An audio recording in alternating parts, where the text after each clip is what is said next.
All right. Hey guys, we got Dibs here. It's not even Finally. let's not even bother with who cares about us? We have Dibs. Everyone loves Dibs. Hi Dibs. Hello, hi team. We also have Jad, the inferior Brit. Uh, Hello, I'm the inferior Brit. Yeah. Unlucky. That, that'd be a good YouTube handle, the inferior Brit. The inferior Brit. I'm pretty sure there's like the gaming Brit or something like that. So you could be best pals. All right, let's just hop into it. PUPL Week 3 happened. Week 4 has been posted, and we got tier shifts. Too much stuff. We're gonna put tier shifts off till the end.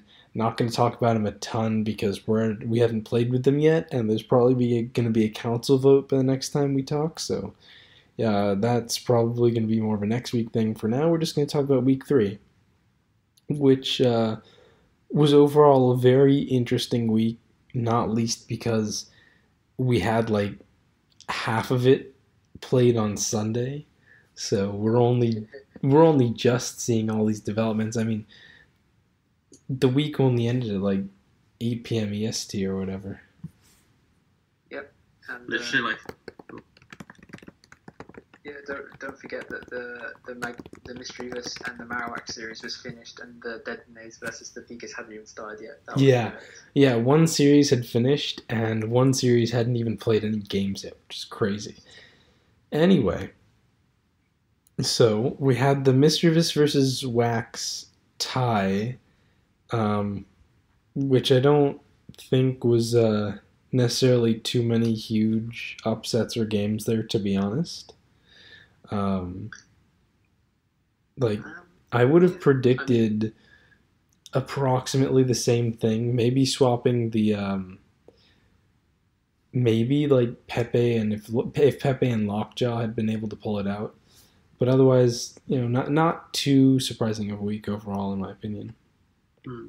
yeah, I'd say that the only uh, I'd say it's very difficult for the SM in that sort of in that game or series because I feel like yeah, King beat Dibs. That's a quite close game. You could like imagine that as a 50-50. But and also based on how Pepe has been playing in like recent weeks as well, like him versus NACL, that could also be considered 50-50. So I doubt you'd see like those two games in particular for like one team to just take them all. Um, Overall, that series was just kind of like the better players or like the better quotation mark players just ended up winning. which is a bummer as well because I think we really needed the win this week to like close the gap between all of the other teams because it's all like super close. Yeah, I I feel think like winning for the Marowak, Mistresses would have been pretty huge, but they're definitely not out. You're definitely not out. Mm. yeah, with like the Marowaks, they're like one of the teams in contention, aren't they? So to take a tie out of them is like you can look at that as a positive, and then you can take Yeah, wins off of that. yeah, and we do have standings up.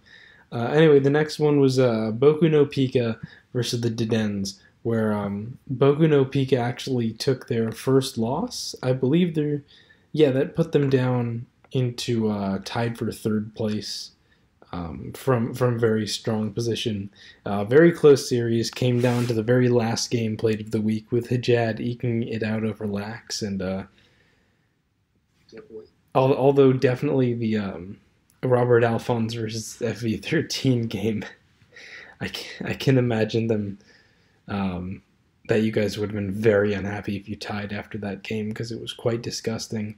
Um, Um, Definitely some yeah, more interesting matchups here. Shane Gould with a big win, and then Pearl with a big loss that I thought were both pretty interesting.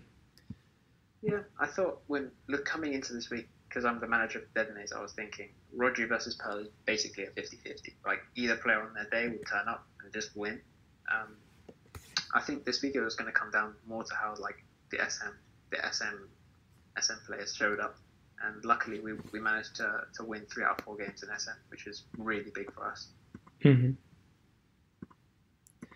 And then finally, So, yeah, Drampas versus Blossoms, where us Drampas I think took it pretty strongly. Yeah, 6-2. Whereas I think most of the wins overall this whole POPL has stayed fairly close. I think there's only been one other 6-2 victory and nothing higher than that. For the most part, the series have been super close. There's not really been too many blowouts per se. Yeah, I mean, it just definitely to me, although I was on the winning side, so this might be biased, but it definitely felt like a bit more dominant of a week than we've seen, or dominant of a matchup than we've seen just overall from PUPL. Yeah, I'd say if we're looking at the series overall, you can see quite a few swing games happen there, like Sam versus FLCL. That was quite a big swing game. You versus Genzion, that was quite a big swing game, and obviously Aaron Boyer winning. That was really important for you guys because you can't really expect somebody like Aaron Boyer to just pop in versus 50 MPH and take a dub, but he did it, which is good for him. I'm happy for him. Yeah, he did great, and we did keep him in for the next week. In fact, we won so handily that I was also very happy that our team went winless in ORAS the first 2 weeks, which was definitely not super fun, but we ended up actually winning both ORAS games, so I'm much happier there. So I do want to get on to individual games and sets, but first of all, I was wondering if you guys can think, now that we've had 3 weeks, are there any players that you can think of that are 3-0? I can name Charmflash and GGGD, or let's just say Pablo. Pablo is much easier to say. Can you guys think of anyone else? I know from my team, Shane's 3-0, so he's been doing quite well. Shane is? Wow, I did not realize. Kingler, I think, is 3-0 now? Yeah, he should also be, I'm pretty sure. Yeah, because he beat Ted, and then he beat somebody else. He beat me. Oh yeah, so that's it. Ted. Yeah, I'm not happy about that game. I definitely should have had, not just left on HP Fire. Would have been a much better game.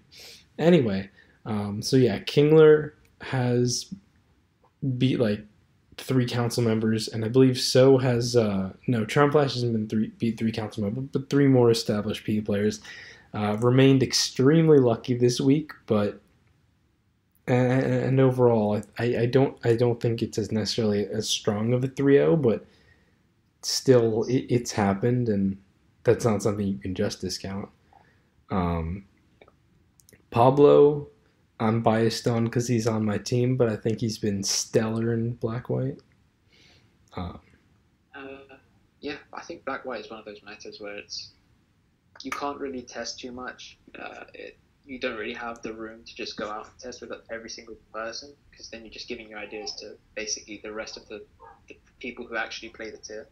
So it's much more of a lone wolf role that you have to play in Black-White.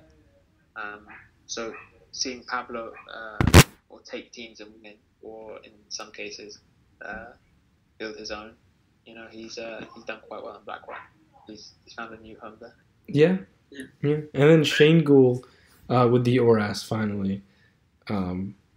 He's always been this kind of underrated dark horse ORAS player. I don't actually think he's ever done poorly in anything PU really. But you definitely wouldn't name him as someone to be taking wins over Dundee's, Rob Jr., and I don't remember who else. Neither do I, actually, off the top of my head. Point is pretty solid stuff, and he's also had more creative teams in general. A lot of ORAS has somewhat gone towards traditional balance with an individual interesting set, whereas I think this week Shane Gould brought Regice and Quilladin or something like that. So yeah, Shane's team was actually a really old team. That team, that's a really fun team. No, I did recognize it, but still. Yeah, he's been doing really well. So speaking of that, you guys want to move on to the interesting kind of mons and trends, because there's definitely quite a bit I feel like we can talk about there. Hajat, if you'd like to start us off, you and Teddy both brought Assault Vest Crabominable. Yeah. We did, didn't we? Yeah. You sound so unsure. You sound so embarrassed about it. I think it seems legitimately good. You don't want to talk about this creation? Yeah, no, like basically, me and Ted, we had this problem. All of our teams, the easy way out versus both of us has been to bring, Auroras or like Scarf Auroras, and then just spam like Ice Titans versus us. But also, our teams kind of lacked a just like one of those things that you didn't expect. Like in the last PPL, I used like an Assault Vest Sand Slash, which worked really well.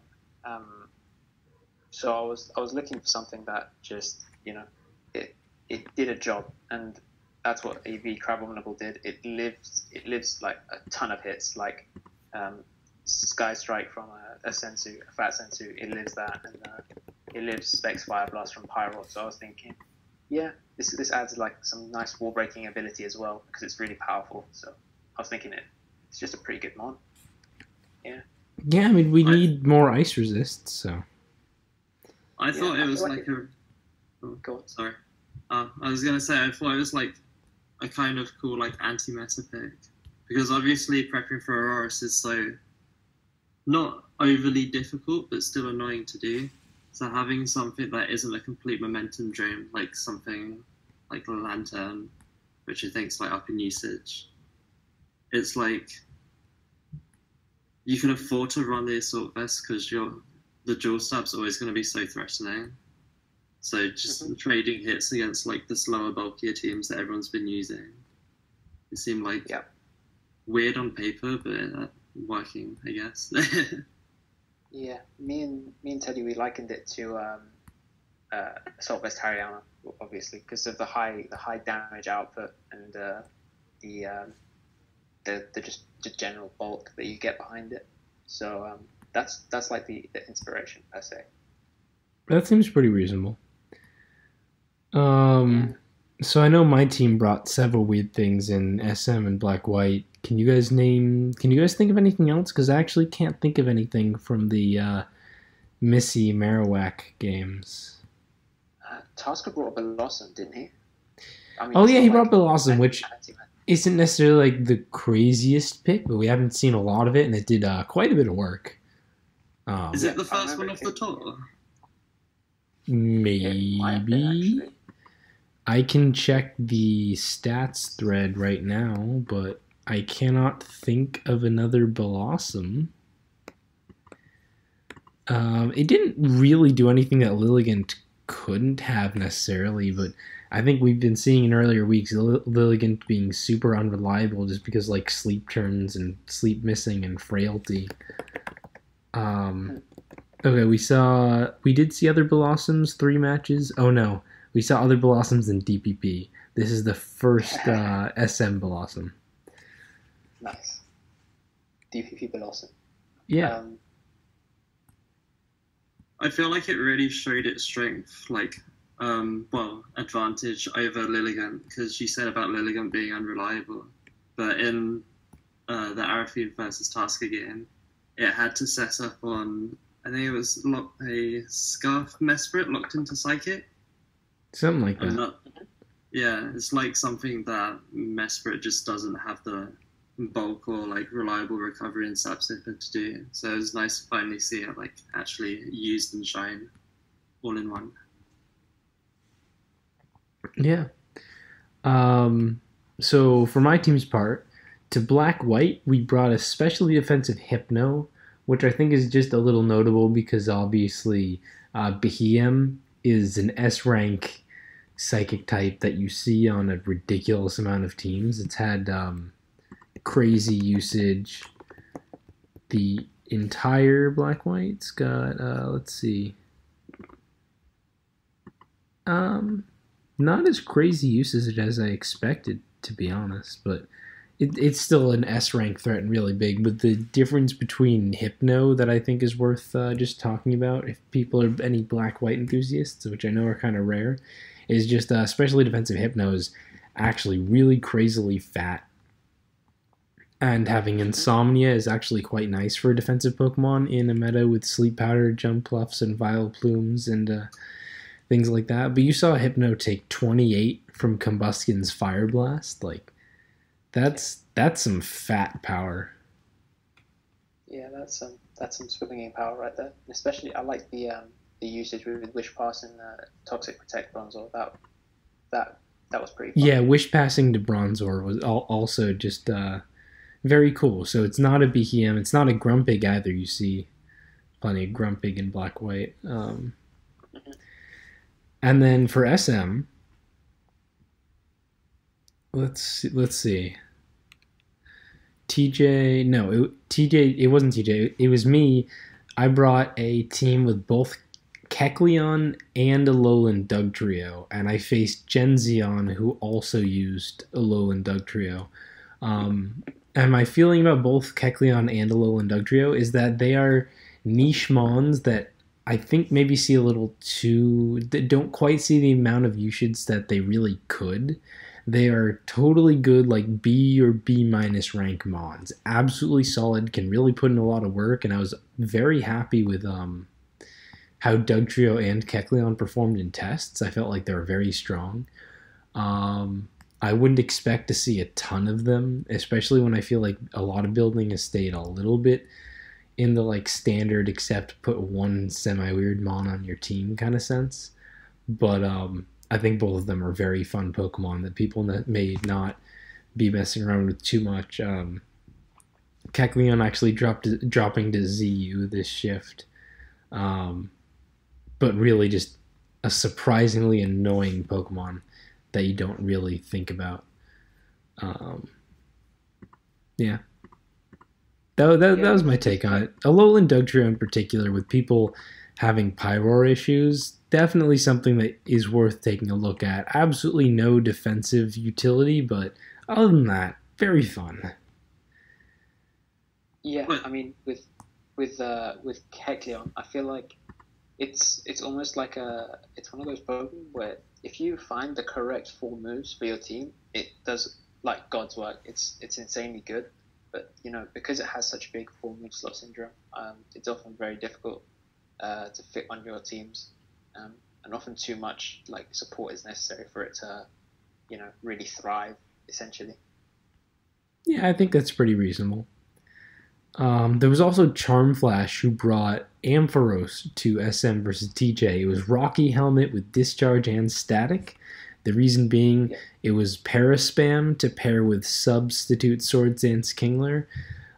It faced Stall, so that didn't come into play at all. I don't know how to feel about it. Didn't seem amazing, but didn't really seem terrible either. If you really want to go all in on the Paraspam, then I guess. That's the best I can say, I guess. Yeah, I mean, when I was looking at the matchup, the initial matchup, I thought he had like a really good matchup against the Stall team, mainly because I thought he was the Magnetic Flux Charge Beam set. Yeah, that would have just straight up done TJ. But fortunately for TJ, I guess you can say, it was a Discharge set, which was, I feel it's like a bit less threatening. But I guess it gives you a bit more defensive solidity, and for the sole purpose of spreading paralysis, it's probably better for sure. I'm guessing the helmet was for Togedemaru as well. Yeah. I don't know how much you need leftovers for it to be like a way up of the 2 items. Just random punishing physical stuff along with your static and yeah. Okay, so that was just the interesting picks. Overall, felt like a bit more of a standard week, and also the games we were talking about before definitely didn't necessarily stand out as much. I don't think the games were bad. I don't really think there was a bad game in our series against the Blossoms, but there also isn't necessarily a game that was that hugely stuck out and was definitely a must check out. Like there was. Kushlos v Tasker or whatever. But we did name a couple that were just a bit interesting. Hajad, you were very interested in Pepe's game once again? Yeah, I mean, Pepe's game was it was one of those games where he was talking about what I was talking last week about being scared and then bringing like, more passive style of team.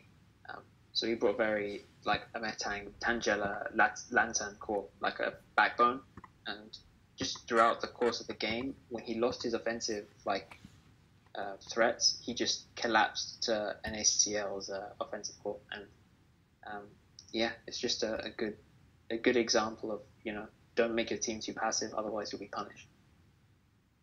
Yeah, I think that's a reasonable analysis.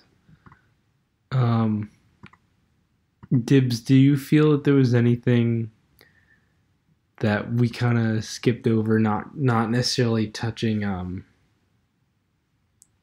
blanking on the name of your team. The mischievous side. Neither of us were as impacted by the mischievous Marowak set as you were. I just think it was just like a fairly balanced, like even week. So like you said, nothing really stood out.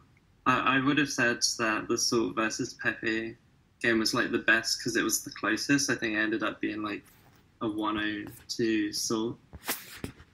But it was still sort of the thing where it was just highlighting Pepe overly reliant on Rampardos to actually do stuff. But then he lost that super early on, and from then on it was sort of like... Right, the Rampardos pick, we forgot about that. Do go on, sorry. Yeah, he lost, I think it was like really early that he lost it. Yeah, we never got to find out, which is lame. Yeah, because he then headbutted the Poliwrath, took it out, and then Auroras came in and killed it with Earth Power. So we never really got to find out. We didn't even find out if it was like a speed type of Scarf or something. Yeah, honestly, no. I'm assuming it's not Scarf. I don't think that would Oko Poliwrath. But to be honest, like that feels kind of par for the course for Pepe. He normally likes to bring like the one kind of weird, frailish wall breaker, like that, or your nasty plot behemoth to an extent, and then the rest of the team is like a bit more standard. Like that felt exactly like a Pepe team to me. Yeah, it was very Pepe. Although the week before he brought a very non-Pepe team that was Webbs, so yeah, what do I know? That team was whack as fuck. I've never seen a team like that before, where you just like don't run rocks on Smeargle. I've never seen that before. Yeah, non-rock Smeargle was interesting. Anyway, the one other game that we thought was kind of interesting was Aaron Boyer versus the 50 MPH. Possibly the biggest upset of the week? ? Just going through them, I can't think of something. Yeah, I think that would just be the biggest upset of the week, and not just that, but a very strong win for Aaron Boyer. Like dominant, didn't really feel close, to be honest. It wasn't even like a huge matchup or team disparity. Like he definitely had a bit of matchup there, but nothing too crazy. But he was just kind of all over 50 MPH. Bringing Golem into the Scarf Road and Volt Switch and things like that. And definitely a pretty interesting ORAS game from two teams that are definitely more of like an offensive kind of caliber that we haven't really seen for most of the rest of the ORAS players. Like I couldn't see Pearl or False or Rommel, maybe Rommel. Couldn't see Dundee's bringing teams like this really. I don't feel like, usually if you're like a player that's just coming in, you usually have a bit of a fear factor. Maybe like you're a bit scared, you're a bit like daunted, I guess, from the occasion. But Aaron Boyer, he really didn't have that. I mean, like he really asserted his authority on the game by the first 2 or 3 turns, and like you can see like a lead beginning to build, and then it just got to a point where the 50 MPH just didn't really have anything. Like he didn't have an outlet for or a win condition per se. It was just a matter of time essentially. And I should say on the coming in, Aaron Boyer had to be subbed in for Shade Step, who had started the week originally. So that's what I meant by like when you're brought in, you're not expecting to play for the first half of the week. That's definitely a big difference. Yeah, for sure. Yeah. Yeah, no, I think that's all we had on that. So, Dibs, we've kind of kept this on the average Untier talk, what we normally cover, but is there anything that you wanted to touch on from this week of PPL, or we can move on to tier shifts or looking at next week? You're the guest here. Any thoughts that you've wanted to get out about PU in general? I don't know. Looking back at the Aaron game, because I said about the Rampados going down early for Pepe, and it sort of like decided all of the momentum on Pepe's team sort of going. That game also seemed like it ended like not ended, but the momentum swing was like huge, super early on, and it was mainly because of the Vault switch into the Golem. Yeah. So it's sort of one of those weeks where the people who are making like the big plays early on are getting like the reward and just snowballing it throughout the game. Because throughout the rest of the game, you just sort of managed the resources really well. To the point where it was, what, like 5-0? Something like that, yeah. Really stupid, yeah. But I didn't really have anything else to touch on. It's sort of a shame when it's like all of the games are rushed on a Sunday because all of the games like overlap, so you can't really like focus on just one. It's like one after the other, and then some carry on. But yeah, I would have liked some spread, although it did personally benefit my team. I think we got a lot of momentum. We went into Sunday up 2-0 in the set, and then we just kind of ran with steam right through my win, and then TJ took a loss, and then Sam bounced right back, and then Kushlos, and then Aaron Boyer, and so that's kind of the flip side to playing all the games fairly quickly. Yeah. Are we just not going to talk about how Sam 5 lasted a Kingler on the last turn when he could have just had to waste it? I mean, he was just doing whatever at this point. Like, he had won the game, and he's drunk, and I respect the hell out of that. Sam also, I think, played very well in that FLCL game. I'm actually not sure why we definitely...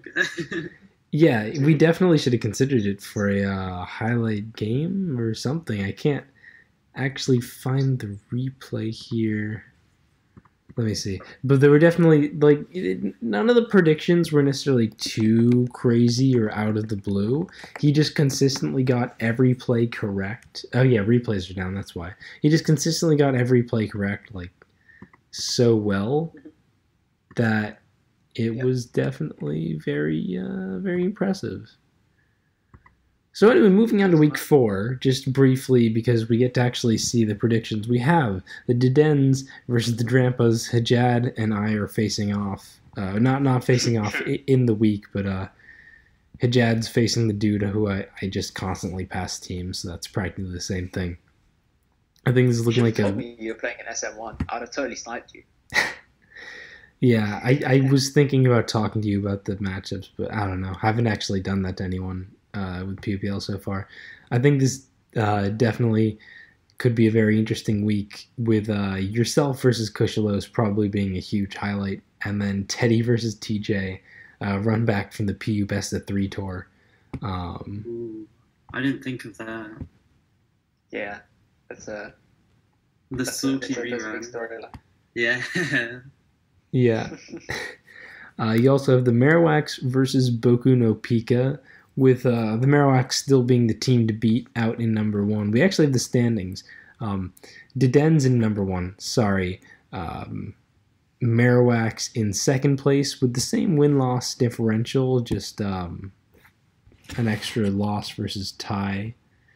Boku no Pika and the Drampas are tied in third place. And then you have Mischievouses in 5th place because of the tie there. Not quite out of it yet, but definitely hard on their luck. And then the Blossoms have really kind of fallen off.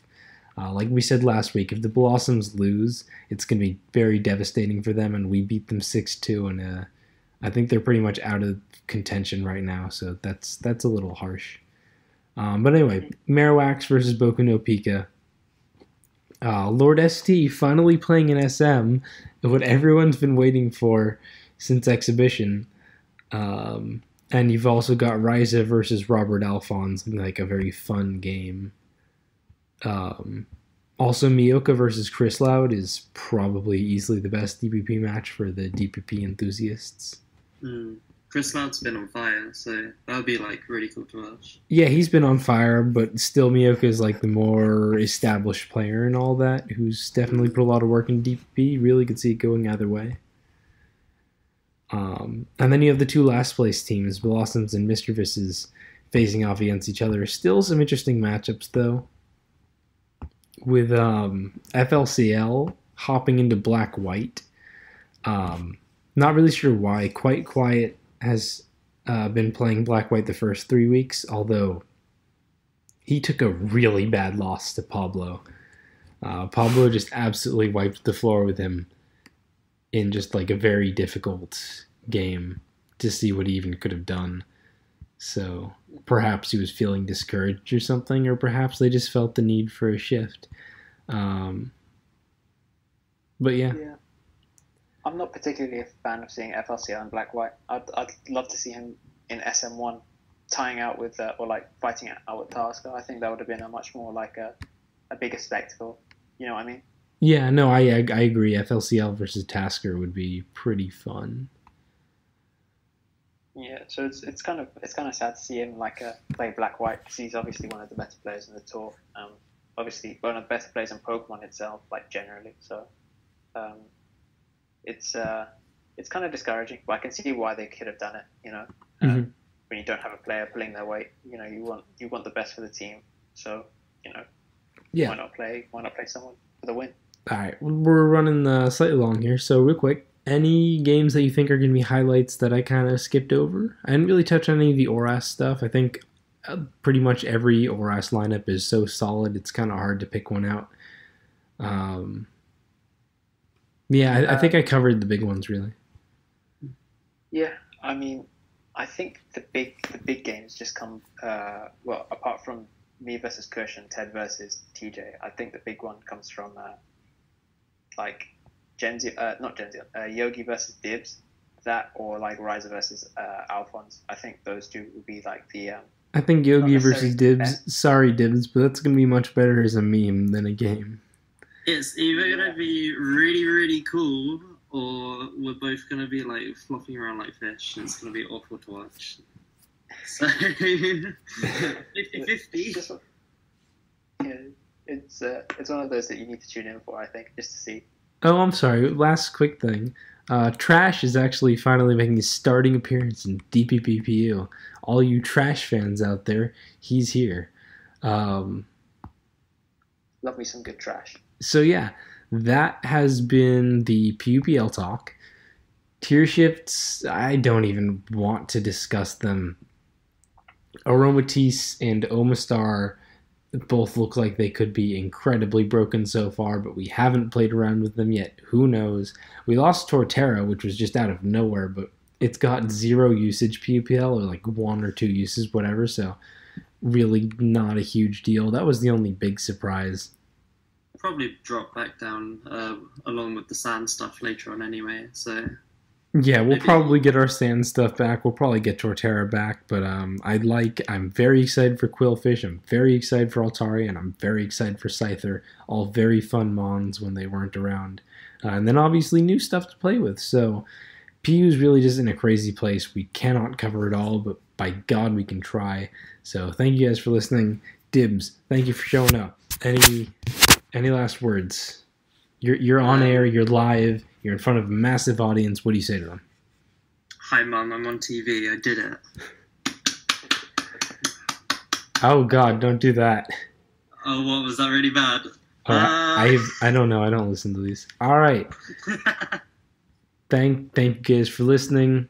Hajad, cue the outro. Bye.